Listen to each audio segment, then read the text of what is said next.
भाजपने 99 उमेदवारांची पहिली यादी जाहीर करून विधानसभा निवडणुकीत आघाडी घेतली आहे. बीजेपीची पहिली यादी दिल्लीवरनं जाहीर झाली. बहुसंख्य ठिकाणी विद्यमान आमदारांना परत संधी देण्यात येताना दिसतंय. महायुतीत बीजेपीचा 150 ते 160 जागांवर दावा आहे. पुढची यादी कधी आणि कोणत्या उमेदवारांची येते ते पाहणं महत्त्वाचं असेल. बीजेपीच्या पहिल्या यादीत देवेंद्र फडणवीस आणि प्रदेशाध्यक्ष चंद्रशेखर बावनकुळे यांचं नाव आहे. 2019च्या विधानसभा निवडणुकीत बावनकुळे यांचं तिकीट कापण्यात आलं होतं. त्यांना यावेळेस पहिल्याच यादीत स्थान भेटलंय.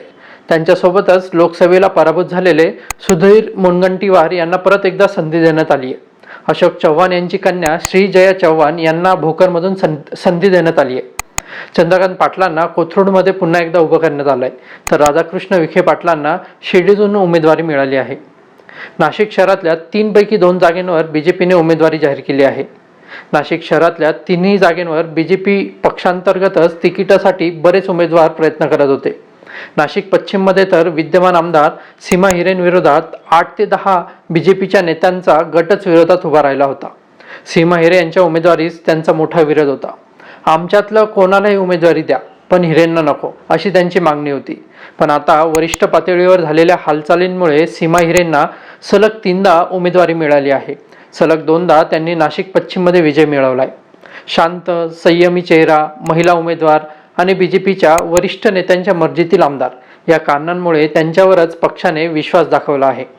यंदाच्या निवडणुकीत त्यांच्यासाठी सोपी नसेल, कारण समोर शिवसेना उद्धव बाळासाहेब ठाकरे पक्षाचे सुधाकर बडगुजर यांचं तगडं आव्हान त्यांच्यासमोर असणार आहे. 2019ला 9746 मतांनी विजयी झालेल्या सीमा हिरे यंदा बाजी मारतात का नाही हे येणाऱ्या काही दिवसात कळेलच. तर तिकडे नाशिक पूर्वच्या जागेवरही बीजेपीच्या आजी माजी आमदारांमध्ये चांगलीच चढावट लागली होती. पण आता विद्यमान आमदार राहुल ढिकलेंनाच उमेदवारी जाहीर झाली आहे. बाळासाहेब सानप यांनी मागच्या निवडणुकीतही बंडखोरी करत राष्ट्रवादीकडून निवडणूक लढवली होती, तेव्हा त्यांचा थोडक्यात पराभव झाला. आताही उमेदवारी न मिळाल्यामुळे त्यांच्या भूमिकेकडे लक्ष असणार आहे. नाशिक मध्यचा बीजेपीचा उमेदवार अजूनही वेटिंगवरच आहे. विद्यमान आमदारांना तिकीट भेटतं का नाही, की कोणी नवीन बीजेपीकडून लढतं, हे पुढच्या यादीतून कळेलच. नाशिक जिल्ह्याचा विचार जर केला तर चांदवड देवळा मतदारसंघात 2 दिवसापूर्वीच विद्यमान आमदारांनी पत्रकार परिषद घेत मतदारसंघातून माघारी घेत भावासाठी ही जागा दिली होती. पण आता पहिल्या यादीत विद्यमान आमदार राहुल आहेर यांचं नाव आलंय.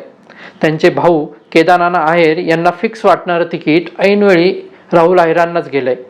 केदारनाना आहेरांच्या भूमिकेकडे ही त्यांच्या कार्यकर्त्यांचे लक्ष असेलच. चांदवड देवळालाच लागून असलेला बागलाण मतदारसंघात स्टँडिंग आमदार दिलीप बोरसे यांच्यावरच पक्षाने विश्वास दाखवला आहे. उत्तर महाराष्ट्राचा विचार जर केला तर बीजेपीचा हा गड मानला जातो. तिकडे नंदुरबारच्या शहाद्यात राजेश पाडवी, नंदुरबारमध्ये विजयकुमार गावित, धुळे शहरात अनुप अग्रवाल, सिंदखेड्यात जयकुमार रावल, शिरपूरमध्ये काशीराम पावरा, रावेरला अमोल जावळे, भुसावळ संजय सावकारे, जळगाव शहर सुरेश भोले, चाळीसगाव मंगेश चव्हाण, जामनेर गिरीश महाजन. जास्तीत जास्त विद्यमान आमदारांना बीजेपीने विश्वास ठेवल्याचं दिसतंय. येणाऱ्या निवडणुकीत मतदार किती बीजेपी महायुतीच्या पाठीमागे उभे राहतात ते येणाऱ्या काही दिवसात कळेलच.